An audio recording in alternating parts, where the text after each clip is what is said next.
¿Cómo están? Muy buenos días, buenas tardes, independientemente de la hora en que vean esta presentación. El día de hoy, el Instituto de ANIF presenta la quinta sesión del curso virtual especializado Planeamiento Financiero Empresarial. Tenemos ya en plataforma al licenciado Álvaro Andrés Puente Huertas, licenciado en Gestión Empresarial con estudios de posgrado en Gestión Financiera y Gestión de Proyectos. Actualmente trabaja como subgerente de eficiencia en el Banco de Crédito del Perú. Licenciado Álvaro, muy buenas noches. Tiene usted el micrófono habilitado. Iniciamos con nuestra sesión que nos convoca para el día de hoy. Muy buenas noches con todos. Muchas gracias, Edu, por tan cálida bienvenida. Espero que hayan descansado bien en este último fin de semana. El- Hoy iniciamos con la sesión número 5 de este curso virtual especializado en Planeamiento Financiero Empresarial. El día de hoy vamos a continuar con el módulo 3, que vendría a ser el programa de pagos. Y un poco recapitulando sobre los temas que revisamos en la sesión pasada, terminamos con el módulo 2, con el tema de la toma de decisiones con información relevante, en el cual eh, entendemos que para poder tomar decisiones gerenciales y de por sí todo tipo de decisiones que impliquen flujos de dinero dentro de la organización, que prácticamente vendrían a ser todos, es necesario tomar en cuenta únicamente la información relevante. ¿Qué vendría a ser esa información relevante? Podríamos separarlo en como que en dos partes, ¿no? En dos bloques que vendrían a ser los ingresos y los costos. Y específicamente deberíamos considerar la información que para nosotros nos implique algún tipo de flujo incremental o un flujo marginal. ¿A qué me refiero con eso?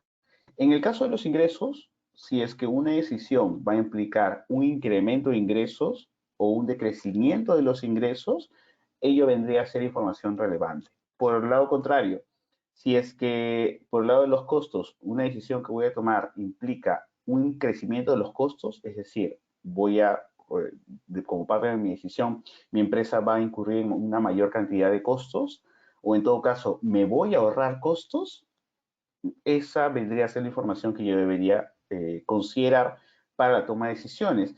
Puede sonar un poco obvio, sin embargo, existen algunos errores que comúnmente se realizan al momento de la toma de decisiones, como por ejemplo considerar algunos costos hundidos dentro de la toma de decisiones. Uno de los más frecuentes vendría a ser el costo que ya se realizó, el pago que ya se realizó por un activo que se compró periodos atrás, años atrás, meses atrás, días atrás. Inclusive en uno de los ejercicios que nosotros revisamos, habíamos considerado, habíamos tomado en cuenta una maquinaria que la habíamos comprado el 2 de enero. No, ¿la habíamos comprado el 2 de enero? Sí, el 2 de enero ya estaba instalada, comenzó a operar un solo día y al día siguiente, el 3 de enero, necesitamos analizar si es que nos convenía vender esa maquinaria como a menos del 50% de su valor, adquirir una maquinaria que iba a hacer que nuestras operaciones se fueran a costear de forma más eficiente. Es decir, el costeo de nuestras operaciones iba a ser más barato, ¿sí? Nos iba a costar menos. Y a lo largo de los 4 años del uso de esta maquinaria, nos dábamos cuenta, únicamente utilizando información relevante, que sí convenía. Erróneamente, en el momento, o comúnmente en el momento en que se tiene la decisión de deshacerse de una maquinaria para comprar una nueva, se considera dentro de la toma de decisión lo que ya se pagó. Lo que ya se pagó es un costo hundido, es algo que no se va a poder recuperar. Lo que sí deberíamos considerar es el valor de reventa, es decir, si ese activo yo lo puedo vender en el mercado, yo debería considerar este valor. En otras palabras, o comúnmente también este valor de reventa es conocido como valor de rescate. ¿Sí? Este valor de rescate, o en todo caso a veces contablemente o en finanzas se denomina valor residual, vendría a ser este valor, en el caso de valor residual vendría a ser el valor de venta menos el costo de valor en libros y calculándole ahí considerando el impuesto a la renta. ¿Sí? Porque existe un escudo fiscal que se genera o un impuesto que únicamente se genera por la diferencia entre la venta del activo con el valor en libros de los activos. Igual dentro del ejercicio no consideramos el efecto del impuesto a la renta porque eso lo vamos a dejar para el módulo 5 en donde vayamos a ver evaluación de proyectos. Ahí de todas maneras vamos a revisar todos los conceptos y cuál es la dinámica que se realiza en las empresas en la compra y venta de activo fijo. ¿Sí? Hay toda una dinámica detrás. Un activo se compra, se va depreciando, se tiene un valor en libros y en el momento en el que se vende y todavía no se ha terminado de depreciar, se queda todavía un valor en libros. Esa diferencia entre la ganancia que se recibe con el valor en libros de ese activo es la ganancia por la cual se debe calcular el impuesto a la renta. Y únicamente la diferencia, o sea, multiplicándolo por 1 menos la tasa impositiva, ese vendría a ser el valor residual. ¿Sí? Es un poco para poder adelantarles cómo es el dinamismo respecto a estos activos fijos que se encuentran dentro de las organizaciones. Bien, entonces, cuando terminamos de considerar toda esa información relevante, siempre es necesario tomar en cuenta el costo de oportunidad, que fue otro de los conceptos que revisamos en la sesión pasada, y debemos entender como costo de oportunidad a la segunda mejor opción que estaríamos dejando de ganar en caso nosotros tomáramos una decisión. Por ejemplo, y en ese momento les doy un ejemplo que es bastante común. Si ustedes tienen efectivo, capital en mano, digamos, $10,000, y tienen la opción de invertirlo en un negocio o en todo caso ponerlo a plazo fijo o en todo caso una cuenta de ahorros que te pague muy buena tasa de interés o en fondos mutuos, alguna segunda opción en la cual ustedes saben que si es que no invirtieran en un negocio, ustedes al invertirlo en esa segunda opción obtendrían una rentabilidad, digamos 10% anual, estoy dando una cifra al aire. Entonces, su costo de oportunidad vendría a ser este 10%, porque ustedes estarían dejando de ganar ese 10% de rentabilidad debido a que están optando o están analizando la opción de invertir su dinero en un negocio. ¿Sí? Entonces, si es que el negocio les da como rentabilidad 8%, su costo de oportunidad es mayor a la rentabilidad potencial que van a recibir por este negocio. De forma inversa, si dentro de este negocio ustedes le ofrecen potencialmente una rentabilidad de 12%, su costo de oportunidad es menor. ¿Sí? De esa forma es como nosotros deberíamos analizar el concepto de costo de oportunidad en el momento en que se tomen decisiones dentro de las organizaciones. Ahora, una vez que terminamos este módulo, el módulo 2, entramos a todo el tema del cronograma de pagos y uno de los primeros conceptos que nosotros revisamos fue el de las rentas. ¿Sí? Dentro de las rentas, lo que nosotros revisamos es que hay una serie de componentes que nosotros debemos considerar al momento de calcular una cuota, al momento de calcular el valor futuro, después de haber hecho una cierta cantidad de ahorros a lo largo del tiempo, y se tienen ciertas condiciones al momento de hacer estos análisis respecto a las rentas. Se tienen ciertos componentes, ¿sí? El valor de la renta, el valor que vendría a ser la cuota que se va a pagar o que nosotros vamos a recibir, dependiendo de la casuística. El valor presente o valor futuro va a depender de la casuística si en base al valor presente nosotros tenemos cuotas futuras o en base a las cuotas futuras nosotros calculamos un valor futuro. Por ejemplo, un préstamo vendría a ser un valor presente, un valor en este momento que ustedes reciben en dinero y por los siguientes periodos ustedes están pagando una cuota. En el caso que ustedes tengan una proyección de ahorros, durante todos los periodos de forma mensual, por ejemplo, van a estar abonando una cuota en una cuenta bancaria y los intereses se van capitalizando hasta llegar al monto proyectado que ustedes quieran ahorrar. Para un fin, dentro de los ejercicios vimos la compra de una camioneta, puede ser comprar un carro, una meta propuesta para unos estudios, un viaje, etc. Ahora, ese vendría a ser un valor futuro. Los otros dos componentes deberían ser la tasa y la cantidad de periodos en los cuales se paga o se recibe la renta. Nuevamente, se tiene la renta, se tiene el valor presente o valor futuro, la tasa de interés y el número de periodos. Ahora, hay un componente adicional que vendría a ser el periodo de renta. El periodo de renta no es una variable, ¿sí? Es una condición en todo caso. Tanto el número de periodos como la tasa de interés, o bueno, como la frecuencia en los cuales se está pagando la renta, deberían tener el mismo, el mismo periodo de renta, ¿sí? ¿Qué vendría a ser el periodo de renta? El intervalo de tiempo que existe entre renta y renta. Si la renta se paga uno en el mes de enero y la segunda en el mes de febrero, la tercera en el mes de marzo, esa vendría a ser una renta mensual. Por lo tanto, el número de periodos debería estar expresado en meses, número de meses en los cuales se paga o se recibe una renta, y la tasa de interés debería ser mensual. Ahora, por el contrario, si, por ejemplo, si es que ustedes reciben o pagan una renta en el mes de enero, la siguiente es en el mes de abril, la siguiente es en el mes de julio, así sucesivamente, cada 3 meses ustedes están percibiendo pagando una renta. En ese caso, el periodo de renta, que es el intervalo de tiempo entre renta y renta, vendría a ser trimestral. ¿Sí? Entonces, el periodo de renta vendría a ser el intervalo de tiempo entre renta y la condición es que el número de periodos, n, y la tasa de interés deberían estar en el mismo periodo de renta. El número de periodos debería ser el número de meses, trimestres, semestres de acuerdo al periodo de renta, y la tasa de interés debería ser tasa de interés mensual, trimestral, semestral, anual, dependiendo del periodo de renta. ¿Sí?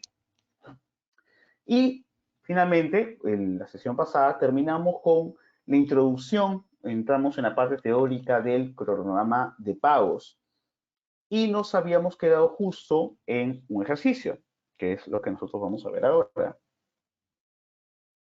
A ver. Sí, perfecto. ¿Qué es lo que nosotros habíamos revisado en la clase pasada? Teníamos un ejercicio en el cual nos indicaban,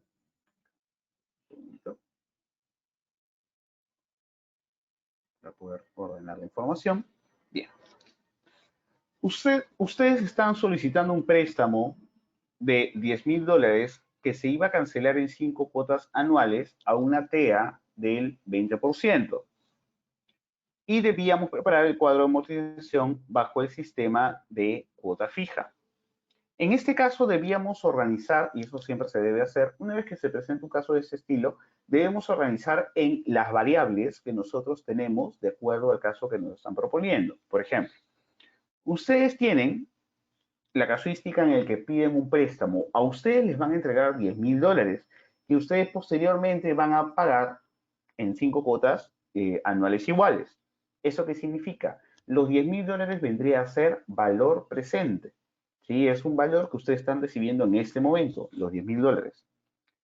Su renta es una incógnita, justo es parte de la pregunta. Deben calcular su cuadro de amortización bajo el sistema de cuota fija. Ustedes no saben cuál es su cuota, por lo tanto, esa va a ser la incógnita que ustedes van a despejar. La TEA es de 20%. TEA significa tasa efectiva anual. Es su tasa de interés, el costo de financiarse con el banco. ¿Sí? Es el costo del dinero. 20%. N. N vendría a ser 5 años. ¿Por qué? Porque dice que estos $10,000 se va a pagar en 5 cuotas anuales y ya te indican que es cuota fija. Por lo tanto, es 5 años. El periodo de renta anual, porque el intervalo de tiempo entre cuota y cuota es de 1 año. Por lo tanto, el periodo de renta es anual. La cuota que nosotros calculamos se realizó bajo la fórmula pago. Recordemos que teníamos diferentes fórmulas dependiendo de lo que nosotros estábamos evaluando. Nosotros ya habíamos revisado 2 fórmulas anteriores, la función VA, ¿sí? Que sirve para poder calcular el valor actual teniendo como dato dentro del ejercicio la renta, la tasa y el número de periodos. Luego teníamos la función pago. En el caso que tuviéramos el valor actual o futuro, la tasa de interés y el periodo. Si nuestra incógnita es la renta, la función es pago. Si nuestra incógnita es el valor presente, la función es valor actual. Si la incógnita fuera, en este caso fue, nuevamente la renta es, la incógnita es la renta, bueno, es la función pago, pero si nuestra incógnita fuera el valor futuro, nuestra función debería ser VF en vez de VA. ¿Sí? Listo. Ahora, una vez que hemos calculado con la función pago la renta, y nuevamente, ¿cómo lo calculamos? Primero, al momento de escribir pago, nos piden cuál es la tasa, que es 20%, luego nos piden NPER, que es la cantidad de periodos, en este caso es 5, y por último nos piden el valor actual, que en este caso vendría a ser 10.000. Con estas variables nos tenemos como resultado que la cuota asciende a $3.343.80. Y con ese dato vamos a armar nuestro cuadro de amortización. ¿Cómo es que nosotros armamos nuestro cuadro de amortización? Lo primero que deberíamos hacer, y acá justo les he señalado, un segundito, así, justo les había señalado en rojo cuáles son los pasos. El primer paso vendría a ser revisar, validar, calcular la cuota. Y la cuota la vamos a colocar al frente en todos los periodos, porque en todos los periodos vamos a pagar esta misma cuota de $3.343.80. Lo siguiente que debemos hacer es calcular el periodo inicial, el saldo inicial del primer periodo. Y aquí ya no vamos a escribir o colocar todos los datos de todas las filas. En este caso, vamos a ir calculando periodo por periodo, ¿sí? Entonces, nos dirigimos al periodo 1 y en el periodo 1 revisamos que nuestro segundo paso es el saldo inicial. ¿Cuál vendría a ser el saldo inicial del periodo 1? Lo que a nosotros nos han prestado. Esto es lo que nosotros nos han prestado, el saldo inicial. ¿Cuál es el tercer paso? Calcular los intereses. ¿Sí? En este caso ya tenemos la cuota, tenemos el saldo inicial, ahora vamos a calcular los intereses. ¿Cómo calculamos los intereses?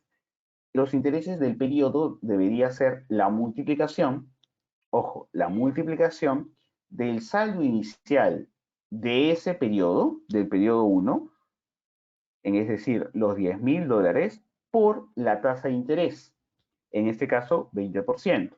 El 20% de $10.000 es igual a $2.000. ¿Sí? Nuevamente, hemos calculado la cuota, hemos colocado el saldo inicial, los intereses. ¿Cómo es que lo hemos calculado? Vendría a ser la multiplicación de la tasa de interés por el saldo inicial de ese periodo. Así es como salen los $2.000. Ahora, ¿cuál es el cuarto paso? El cuarto paso es el cálculo de la amortización. ¿Cómo calculamos la amortización? La amortización es la diferencia entre la cuota con los intereses. ¿Por qué?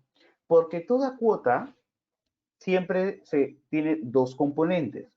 Un componente es el capital de la deuda que yo estoy pagando dentro de la cuota, es decir, de los $10.000 que me han prestado, una partecita de esos $10.000 yo ya lo estoy pagando dentro de la cuota. ¿Sí? En cambio, ahora, la segunda variable que vendría de la segunda parte de la cual se está descomponiendo la cuota, vendría a ser los intereses. Entonces, toda cuota tiene dos componentes, la amortización y los intereses. La amortización vendría a ser la partecita de mi capital, del monto de que a mí me han prestado, y los intereses vendría a ser los intereses que yo pago por el saldo que todavía estoy manteniendo como deuda hacia el banco. Yo en el periodo 1 mantengo como deuda 10.000 dólares, por lo tanto debo pagar el 20% que es mi tasa de interés de ese saldo inicial. Y ese vendría a ser el monto de intereses que estoy pagando en la cuota número 1. Por lo tanto, si yo tengo que la cuota es 3.343 y los intereses son 2.000 dólares, por lo tanto, la amortización vendría a ser la resta, la diferencia de la cuota con los intereses, que vendría a ser 1.343.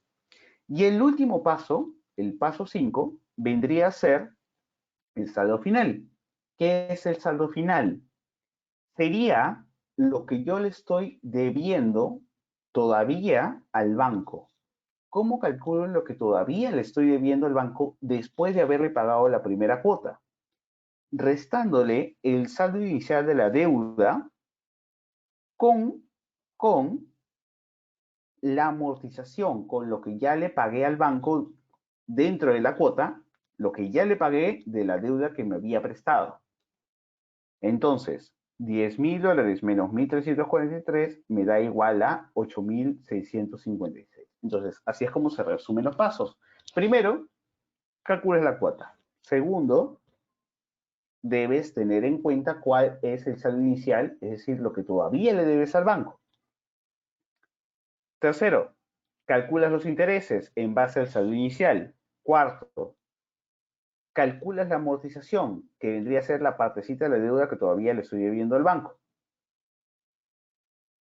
Y vendría a ser la parte que yo le estoy pagando en ese mismo periodo, dentro de la cuota. ¿Cómo la calculo? La diferencia entre la cuota con los intereses. Por último, saldo final, que es lo que todavía le voy a terminar de deber al banco después de haber pagado la cuota. ¿Cómo lo calculo? El saldo inicial menos lo que le he pagado de capital de deuda al banco en ese periodo. ¿Sí? Cuando nos vamos al periodo 2, repetimos el mismo proceso. El paso 1 es el cálculo de la cuota. Ya lo tenía, perfecto. Y el saldo final del periodo número 1 vendría a ser el saldo inicial del periodo número 2. Es decir, si el 31 de julio de este año yo le estoy debiendo al banco 8.656,20, mañana, que es el inicio del periodo 2, ¿cuánto le debo al banco? Los 8.656,20. Así es como se lee. El saldo final del periodo anterior es el saldo inicial del periodo siguiente. Hago el paso 3, la multiplicación de la tasa de interés por el saldo inicial de este periodo, es decir, el 20% de 8.656 es igual a 1.731. Paso 4, la cuota menos los intereses. Nuevamente, la cuota se descompone en amortización con intereses. Por lo tanto, mi amortización vendría a ser la diferencia de la cuota con los intereses. Finalmente, ¿cómo calculamos el saldo final? La diferencia entre lo que al inicio del periodo todavía le debía al banco menos lo que ya le pagué de capital de deuda al banco por medio de la cuota. 8.656 menos 1.612. Y voy a repetir este mismo procedimiento. Saldo el periodo 3, ya tengo la cuota, el saldo inicial son los 7.043 del saldo final del periodo anterior, los intereses vendría a ser el 20% de los 7.043. La amortización vendría a ser la diferencia, la resta de la cuota con los intereses. Por último, el saldo final es igual a el saldo inicial menos lo que le he pagado de deuda al banco por medio de la cuota. Periodo 4. El saldo inicial es el saldo final del periodo anterior. Los intereses vendría a ser el 20% de los 5.000. La amortización, la diferencia de la cuota con los intereses. Y el saldo final, la diferencia entre el saldo inicial menos la amortización. Último periodo. El saldo final del periodo 4 es el saldo inicial del periodo 5. Los intereses que pago en la última cuota vendría a ser el 20% de estos 2.786. La amortización es la diferencia entre la cuota con los intereses. Y en la